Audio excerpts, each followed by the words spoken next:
You're going to be single like this forever. I saw my classmate who stole my fiancée from me 12 years ago. But now, I was no longer single. Let me introduce you to my kid. What? And the moment he saw my child, he completely lost it. My name is John. I'm 40 years old. I'm an ordinary office worker with a wife and kids. Back in middle school, I was shy and preferred reading books in the school library over playing with friends. Books gave me knowledge and I enjoyed immersing myself in their worlds. So, I would always read in the library. One day, a girl approached me. You come to the library every day, right? Is that book interesting? Do I know you? The girl who spoke to me, her name was Emily. We weren't in the same class, but she was well known, so I remembered her name. She had a mature quality that didn't seem typical for a classmate, and she was very popular with the boys. She was the school's it girl. I was surprised that she spoke to someone as unremarkable as me. Even though there were other boys around. I must have looked suspicious as I glanced around. She laughed at me. Hee, of course I'm asking you. I'm Emily. What's your name? I'm John. Do you want to borrow this book? I just finished it. It's really good. I finished the last line of the book and handed it to her. She accepted it happily, her face lit up with a big smile. Thank you. I've been really curious about this book. I was debating whether to borrow it after returning my other book. But then I saw you reading it and had to ask. If you say it's good, then I'll definitely read it. It seemed my opinion convinced her to borrow the book. It turned out she was more interested in the book than in me. Thank you so much. See you later. Since it was after school, she thanked me and left with the book. To me, she was like a whirlwind rather than the it girl. Suddenly appeared, borrowed the book, and left just like that. But she was the first person to ever ask me about a book, so I didn't mind at all. Other classmates were more into playing soccer or baseball outside. They had no interest in the world of books. I never thought I would meet someone who shared my hobby, but you never know. From that day on, Emily would talk to me every day in the library. I'm just like you, John. I love books and don't fit in with the others. For some reason, everyone avoids me. I thought it was probably because Emily was too high above everyone, making them feel intimidated. She wasn't aware of her own appeal, but it was surprising to learn that Emily, like me, struggled to fit in with our classmates. But you were different, John. Would you be my friend? Of course. Yay! Seeing Emily so happy, I thought it was a bit over the top, but I was glad my first friend in middle school was her. We became friends, but we didn't realize that someone had been watching us. The person who jealously observed our friendship was my classmate, Mike. Hey, what's your deal with the it girl? I saw you talking with her in the library yesterday. The next day, when I arrived at school, Mike, who had apparently been waiting for me, suddenly confronted me and asked. I was surprised, but I told him we were just friends. He snorted at me. Friends with the it girl? You must be kidding. There's no way you two are even on the same level. Mike and his entourage laughed at me. He loved soccer and often played it with his friends outside. He thought that I was creepy for always reading books, and would often bully me, but today it was worse than usual. He had never mentioned Emily before today, so it was clear he saw us in the library and decided to bring it up just to mess with me. Her name's Emily, alright? If you like her, why don't you talk to her? She's looking for friends. Of course, I know her name. Just because you're getting close to her, don't think you're better than me. Watch, I'll take her from you. I honestly was just friends with Emily, and Mike was wildly mistaken. But she was my first real friend. I already had to deal with him interrupting my reading, and now he wanted to ruin my friendship with Emily? I had a bad feeling. And that feeling proved correct. After school, as I headed to the library, Mike followed me, grinning. What? Why are you following me? Because if you go to the library, Emily shows up too. I wanted to point out that Emily came to the library because she loved books, not because of me, but it seemed too much trouble to explain. So I just let him be. When I reached the library, I returned the book I had borrowed. As I picked out a new book from the shelves, Emily appeared. "John." She immediately ran towards me when she saw me, but Mike stepped in front of her, blocking her path. "Whoa, you startled me. Who are you?" "I'm Mike. I'm friends with John, and I've heard a lot about you, Emily. I came along because I wanted you to recommend some books to me." "Really? Nice to meet you, Mike." Emily seemed to believe him completely. As I watched, annoyed at Mike's lie, Emily started recommending books to him. I should get going. Not wanting to interrupt, I tried to leave, but Emily noticed and tried to call me back, only to be blocked again by Mike. "Aren't there any other good books?" Well. Emily started looking for other books upon Mike's request. Meanwhile, I left the library. From that day on, Emily and Mike grew closer. I continued to read at a distance, trying not to let it bother me. Though it was complicated, I didn't want to restrict Emily, who just wanted friends, so I kept quiet and let the days pass. One day, something happened. As usual, I went to the library after school and found Emily already there, but Mike was nowhere to be seen. I thought about how he usually follows me and goes straight to Emily, but then Emily, with her head down, told me something. "Mike confessed to me earlier." "What? He did?" Hearing this from Emily, I thought Mike was surprisingly bold. However, I immediately felt my heart race, wondering what her response to his confession was. I asked myself why I was so anxious, but I couldn't find an answer. Emily continued, oblivious to my thoughts. "But I turned him down. Talking with him is fun, but he seems disinterested when we discuss books. I guess he doesn't like my conversations." Mike was never a book lover. He couldn't keep up with her passion for books, not even for Emily. I was relieved to hear she rejected him. I began to realize that maybe, just maybe, Mike said he wouldn't give up, but there's someone else I'm interested in. Someone else. I avoided her gaze, pretending not to notice her intense look. "How would you know? You've only just met Mike." "Maybe in the future." "John, are you really okay with that?" Emily looked like she was about to cry. I felt like a terrible person. But my answer was clear. If it makes you happy and you enjoy it, then it's fine. Mike's persistent, and he seems to really like you. I couldn't understand why I was supporting someone like Mike and pushing Emily towards him.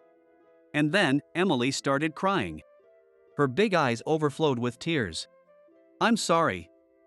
I'm going to leave now." I didn't mean to make her cry, but I did. Feeling awful, I left the library. After that day, I stopped going to the library.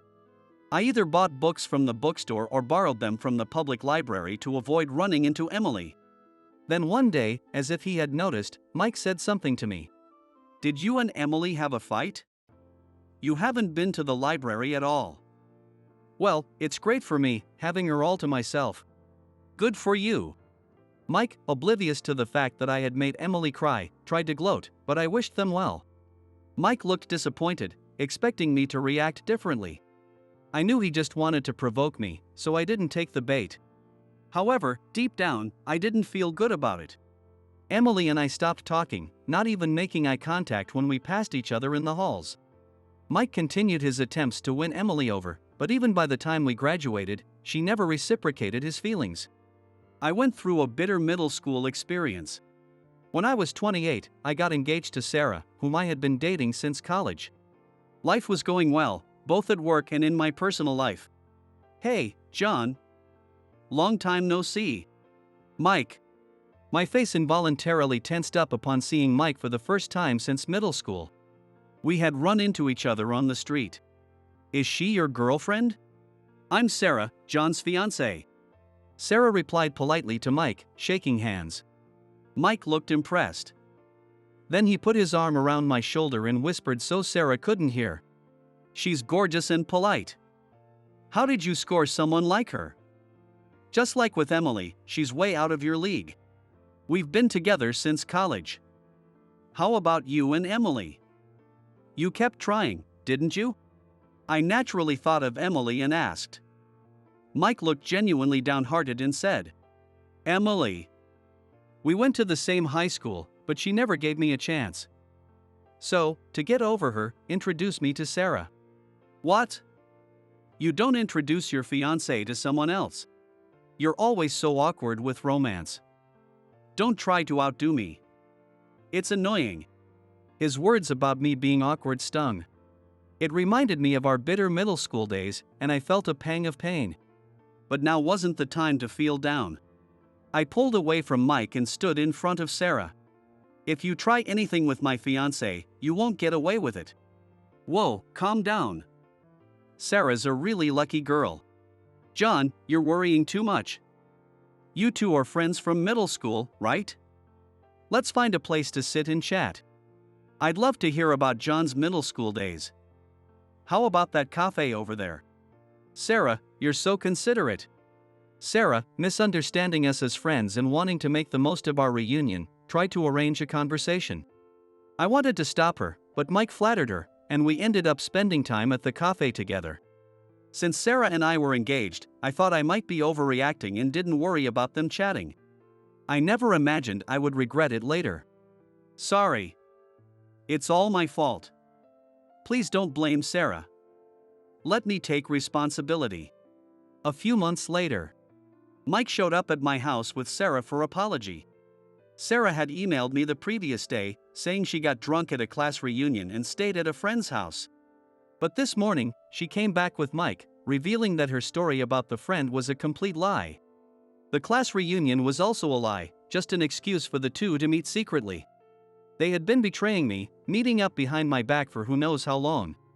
Yesterday, Sarah told Mike that she was pregnant. Feeling overwhelmed by Sarah's crying, Mike decided to come clean with me, and brought her along this morning. I questioned whether the baby was really Mike's, but given how busy I'd been with wedding preparations and work, I hadn't been intimate with Sarah recently. Concluding the baby was likely his, despair overwhelmed me. Sarah's betrayal hit me hard. We were engaged in preparing for our wedding, yet in a moment of weakness, she did this. My despair turned into anger. I realized too late what kind of person Mike really was. So, how do you plan to take responsibility? I asked Mike, trying to stay calm and suppress my rising anger. Sarah was sobbing uncontrollably and couldn't speak. I found it unbelievable that she could put on such a performance after cheating on me. I wanted to cry myself, but I waited for Mike to speak. Of course, I want to marry Sarah. I want to take care of the baby and support her. So, please let me have her. I beg you. Mike apologized again, and Sarah joined him. Seeing them apologizing, I knew there was no point in arguing. Fine. Pack your things and leave before I change my mind. I turned my back on them and went to my room. Hearing them rejoice as they left made it even harder. This house, which I had bought for my future with Sarah and our child, now felt empty.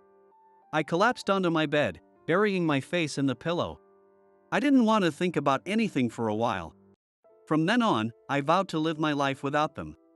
But 12 years later, fate brought us together again. It was just after I turned 40. It all started with a letter that arrived at my home. The letter contained an invitation to a middle school reunion. I decided to attend, and on the day of the reunion, I headed to the venue mentioned in the letter. When I entered, I saw many of my former classmates, now grown up. They seemed to remember my last name. When they noticed me, they ran up to me and started talking. Hey, it's John. Long time no see. Then I heard a voice I hadn't heard in 12 years, Mike's voice, and I turned in that direction, recognizing it immediately. Noticing me, Mike walked over and said, "Can we talk outside for a bit?" and led me out of the venue. How's Sarah doing? I asked first, and Mike gave a short reply, "She's fine. The kid's grown up, in middle school now." It's like looking at our younger selves. I may not have gotten Emily, but I took Sarah from you. So I'm satisfied. Mike's true nature, which he never showed in front of Sarah, was now clear. I realized he had taken me outside to reveal this. Why are you so obsessed with taking things from others? Did I ever do something to you? You didn't do anything.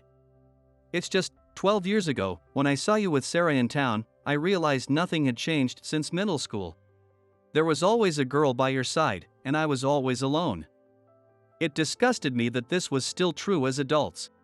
So, he decided he had to take something from me this time. I was dumbfounded, realizing it was all just petty jealousy, but at least I finally understood his reason. Mike hasn't changed at all, then or now. But this time, I beat you. You'll be single forever. As Mike looked down on me with a triumphant smile, I decided it was time to reveal the truth. Actually, there's someone I'd like you to meet. I'll call them over now, so just wait here. Someone you want to introduce to me? Mike, who had just taunted me about being single, began to look uneasy, thinking it might be a significant other. Ignoring his discomfort, I took out my phone from my suit pocket and called the person over. Soon, a woman and a young girl started walking towards us from the parking lot. The girl saw me and ran ahead, leaving the woman behind. Let me introduce you to my child. What? Mike, unable to immediately comprehend my words, asked in confusion. By then, the girl had reached me and jumped into my arms. Daddy! Say hello to this nice man, Jessica. The girl who jumped into my arms was my daughter. When I told her, she turned to Mike and gave a smile. Nice to meet you, I'm Jessica. I'm 5 years old. Oh, nice to meet you. Seeing Jessica's face, Mike was visibly shaken. Watching his reaction, I couldn't help but smirk. And then, in the next moment, Mike completely lost it. It can't be. My wife is here too. When he saw the woman who had arrived a little later, Mike's reaction intensified. The woman was my wife, Emily. Long time no see, Mike. No way, when did you two? It was after you took Sarah from me. I ran into Emily by chance in town. I began explaining as I recalled the time I reunited with Emily. After Sarah was taken by Mike, Emily and I happened to run into each other. Despite the initial awkwardness, Emily's joy at our reunion quickly broke the ice. We decided to have a meal together, reminiscing about the past and catching up on our lives. The memories from middle school came flooding back, and Emily's unchanged kindness deeply moved me. When I apologized for pushing her away back then, she said she was slightly hurt but didn't mind anymore. I thought you were just being considerate of Mike and me, she said. Thinking she hated me, her words brought us closer together. We exchanged contact information and started meeting up again, talking about books as we used to. Besides talking about books, we watched movies together, went out for meals, and had several dates. When I finally confessed my feelings that I couldn't express in middle school, Emily teared up and told me she felt the same way. Over time, we got married and had a child, and I felt truly happy. Thanks for marrying Sarah. Because of that, I met Emily again, got married, and have a child. I owe you one. I told Mike with as much sarcasm as I could muster, and he stormed off in a rage. I hoped this would teach him to stop taking things from others. I had told Emily about what Mike did to me in the past, so she agreed to help with this little revenge during our reunion. Getting back at Mike by showing him I was married to Emily, whom he once had a crush on, seemed like the perfect revenge. Satisfied with the outcome, I felt a sense of closure. Emily, looking in the direction Mike had run off, expressed concern. Is Mike going to be okay? Jessica looks a bit shocked. She said this while comforting our daughter. Knowing how stubborn he was, I figured Mike would be fine, but Jessica, not used to seeing an adult lose control like that, hid behind Emily. It's okay now. The scary man is gone. I gently reassured Jessica, and she smiled with relief. Then, holding hands with Jessica, we walked back into the reunion venue. We enjoyed the reunion. A while later, we received news from a classmate about Mike. Apparently, he had divorced his wife, Sarah. Upon learning about our marriage, Mike became self-destructive, frequenting nightclubs every night. This infuriated Sarah, who then demanded a divorce and left him, taking their child with her. Mike, who had mocked me thinking I was single, now found himself alone. What he thought about this turn of events, we never knew. Years later, Jessica became a middle school student and started attending our alma mater. After the entrance ceremony, we took a commemorative photo under a cherry blossom tree. This brings back memories. This is where your dad and I met. Back then, he was so awkward and couldn't admit he liked me.